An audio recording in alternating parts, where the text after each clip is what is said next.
Islamabad talks fail. Islamabad में America और Iran की बहुप्रतीक्षित वार्ता आखिर क्यों फेल हो गई? क्या दोनों देशों के बीच समझौते की कोई गुंजाइश नहीं थी, या फिर ये पहले से तय एक रणनीतिक खेल था?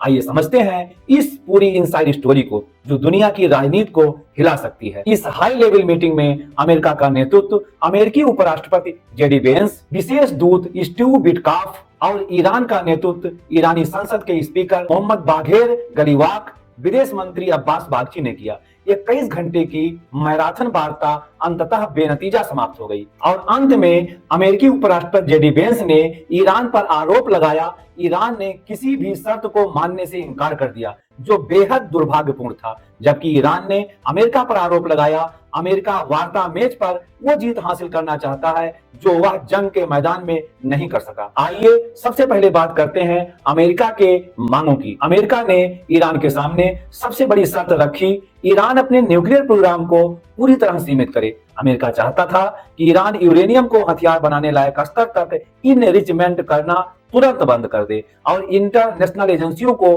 खुली जांच की अनुमति दे। दूसरी मांग थी ईरान अपने बैलिस्टिक मिसाइल प्रोग्राम को रोके। तीसरी शर्त, ईरान मिडिल ईस्ट में अपने प्रॉक्सी ग्रुप जैसे हिजबुल्लाह, हूती, हमास और अन्य संगठनों को वित्तीय सहायता एवं हथियारों की आपूर्ति करना तत्काल बंद कर दे।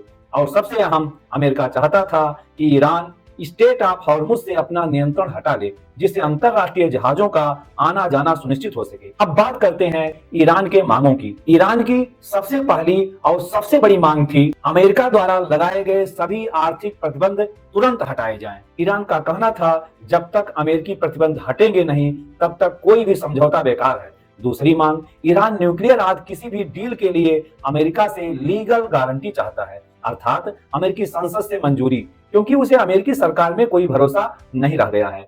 तीसरी मांग, ईरान ने अपने रक्षा कार्यक्रम खासकर मिसाइल प्रोग्राम को नॉन नेगोशिएबल बताया, यानी इस पर कोई समझौता नहीं। और चौथी बात, ईरान चाहता था कि उसकी क्षेत्रीय ताकत को मान्यता दी जाए, न कि उसे कमजोर करने की कोशिश की जाए। अब सबसे बड़ा सवाल, आखिर वार्ता फेल क्यों हुई?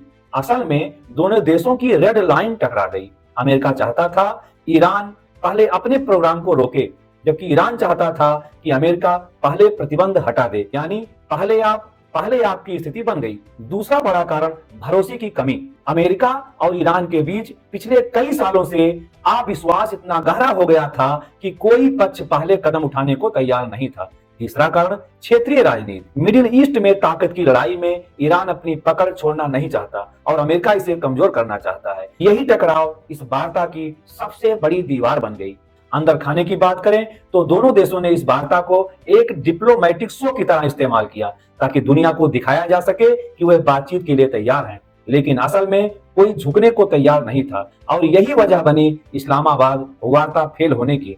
तो क्या आगे कोई उम्मीद है? विशेषज्ञों का मानना है कि बातचीत के दरवाजे अभी पूरी तरह बंद नहीं हुए हैं, लेकिन जब तक दोनों पक्ष अपनी कठोर शर्तों में नरमी नहीं लाते हैं तब तक किसी भी बड़े समझौते की उम्मीद बहुत कम है। अब देखना यह होगा कि आने वाले समय में ये टकराव बढ़ेगा या फिर कूटनीति कोई रास्ता निकालेगी। यह जानकारी आपको कैसी लगी? कमेंट में शांति वार्ता फेल अवश्य लिखें। Thank you.